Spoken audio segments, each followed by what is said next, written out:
Netanyahu ने राष्ट्रपति को पत्र लिखकर क्यों माफी की गुहार लगाई है? उनके खिलाफ आखिर आरोप क्या क्या हैं? और नेतन्याहू आज इस हालत में कैसे हो गए हैं कि उन्हें माफीनामा देना पड़ रहा है, उन्हें क्षमा मांगनी पड़ रही है, फॉरगिवनेस की रिक्वेस्ट करनी पड़ रही है, भीख मांगनी पड़ रही है।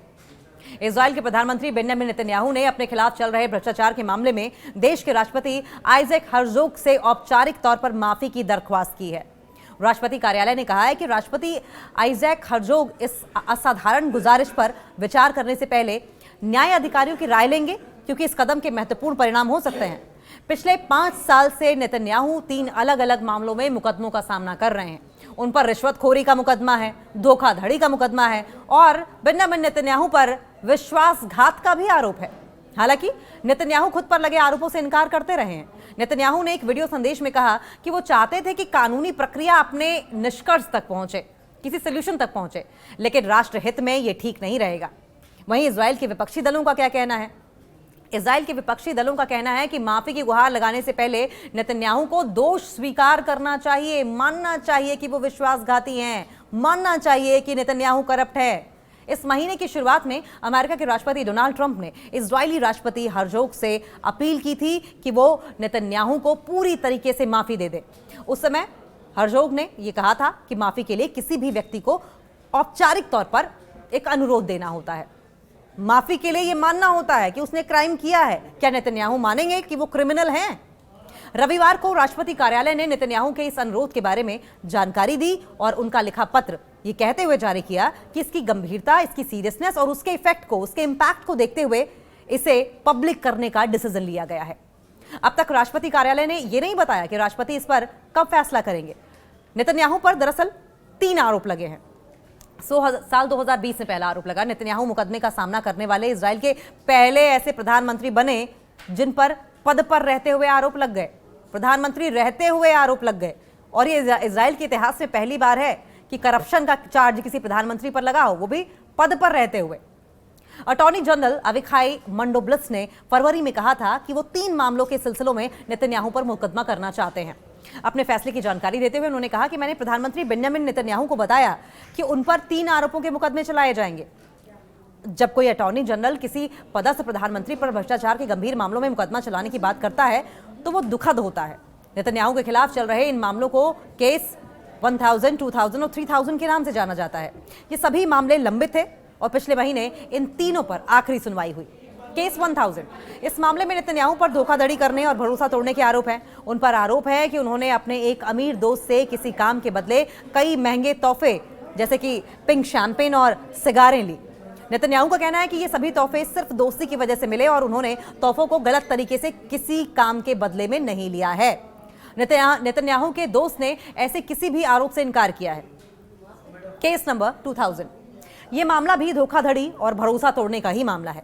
नेतन्याहू पर आरोप है कि उन्होंने एक प्रमुख अखबार के प्रकाशक को अपनी पार्टी की बेहतरीन कवरेज और अपनी कॉम्पिटिटिव पार्टी को कमजोर करने के लिए एक डील पर मंजूरी दी थी। और इस मामले में भी नेतन्याहू और अखबार के जो पब्लिशर थे और पब्लिशर ने आरोपों से इनकार किया है। केस 3000, तीनों मामलों में यह सबसे संगीन मामला है और इसमें नेतन्याहू पर रिश्वतखोरी का आरोप है, रिश्वत लेने का आरोप लगा है और इसके अलावा उन पर भरोसा तोड़ने, धोखाधड़ी, फॉर्जरी का भी आरोप लगा है। आरोप है कि नेतन्याहू ने एक प्रमुख टेलीकम्युनिकेशन कंपनी के पक्ष में नियामक के फैसले को बढ़ावा दिया ताकि वो कंपनी अपनी वेबसाइट्स पर नेतन्याहू के समर्थन वाली और पॉजिटिव खबरों को जगह दे। हालांकि नेतन्याहू का कहना है कि कंपनी के पक्ष में फैसलों को एक्सपर्ट्स ने अपना समर्थन दिया था, वही कंपनी ने किसी भी तरह के अनुचित कदम के आरोपों से इनकार किया है। नेतन्याहू ने क्या कहा अब इस पर? बेंजामिन नेतन्याहू ने इन सभी आरोपों को राजनीतिक साजिश करार दिया है और अपने खिलाफ मुकदमों को अपने राजनीतिक विरोधियों द्वारा निशाना बनाने की कोशिश बताया। संडे को एक स्टेटमेंट जारी किया गया था और एक स्टेटमेंट उन्होंने जारी किया और दावा किया कि उनके खिलाफ चल रहे केस कमजोर हो रहे हैं। साथ ही उन्होंने कहा कि यह रिएक्शन देश को अंदर से बांटने की साजिश है। उन्होंने कहा ट्रायल का तुरंत अंत देश में तनाव कम करने और व्यापक आपसी सूझबूझ बढ़ाने में मदद करेगा, जिसकी देश को फिलहाल सख्त जरूरत है। और जरूरत हो भी क्यों ना, नेतन्याहू चारों तरफ से वॉर फ्रंट से जो जूझ रहे हैं, हर तरफ तो मोर्चा खोल रखा है उन्होंने लड़ाई का। नेतन्याहू का कहना है कि उनसे सप्ताह में 3 बार अदालत में पेश होने की मांग की जा रही है, जो कि असंभव है, इम्पॉसिबल है। उनका कहना है कि इन मामलों में माफी देश के खिलाफ खतरों से निपटने में और राष्ट्रीय एकता के हित में मौकों को साधने में मदद करेगी। अब इस पर विपक्ष का क्या कहना है? लेकिन विपक्ष का आरोप है कि नेतन्याहू अपने निजी फायदे को राष्ट्र हित के तौर पर पेश कर रहे हैं।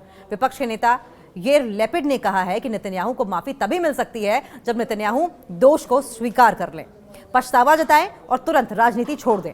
वामपंथी नेता और इजरायली सेना के पूर्व डिप्टी कमांडर यार गोलान ने कहा है कि माफी वही मांगते हैं जो दोषी होते हैं। तो क्या बिन्यामिन नेतन्याहू अपना गुनाह कबूल करते हैं? अब इजराइल का कानून क्या कहता है इस पर? इजराइल के बुनियादी कानून के अनुसार देश के राष्ट्रपति के पास व्यक्ति की सजा माफ करने, कम करने या उसे बदलने की शक्ति होती है। हालांकि देश का सुप्रीम कोर्ट पहले ये कह चुका है कि राष्ट्रपति जनहित या बेहद विशेष परिस्थितियों में दोष सिद्ध होने से पहले भी किसी व्यक्ति को माफी दे सकते हैं। नेतन्याहू की लिकुड पार्टी, उनके समर्थक इन मामलों में उनकी माफी का समर्थन करते हैं, लेकिन देश के एक बड़े तबके को यह लगता है कि अगर नेतन्याहू को माफी मिल जाती है तो यह देश की लोकतांत्रिक परंपरा और न्यायिक स्वतंत्रता के लिए खतरा होगा। 2023 की शुरुआत में इजराइल के लाखों लोग सड़कों पर उतरे थे। ये लोग न्याय व्यवस्था में बदलाव से जुड़े सरकार के प्रस्तावों के खिलाफ प्रदर्शन कर रहे थे। लोगों का कहना था कि न्याय व्यवस्था में प्रस्तावित सुधारों के लागू होने के बाद इजराइल की संसद के लिए सुप्रीम कोर्ट के आदेशों को पलटना आसान हो जाएगा।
प्रदर्शनकारियों ने प्रधानमंत्री बेंजामिन नेतन्याहू के प्रस्ताव बदलावों को लोकतांत्रिक व्यवस्था पर हमला बताया था, लेकिन फिर उसी साल 7 अक्टूबर को हमास के हमले और उसके बाद शुरू हुई जंग ने इजराइल के लिए स्थिति बदल दी। और इसी बीच अंतर्राष्ट्रीय आपराधिक न्यायालय यानी कि आईसीसी ने पिछले साल नेतन्याहू और पूर्व रक्षा मंत्री योआव गैलेंट के खिलाफ युद्ध अपराधों के आरोप में गिरफ्तारी वारंट जारी किया।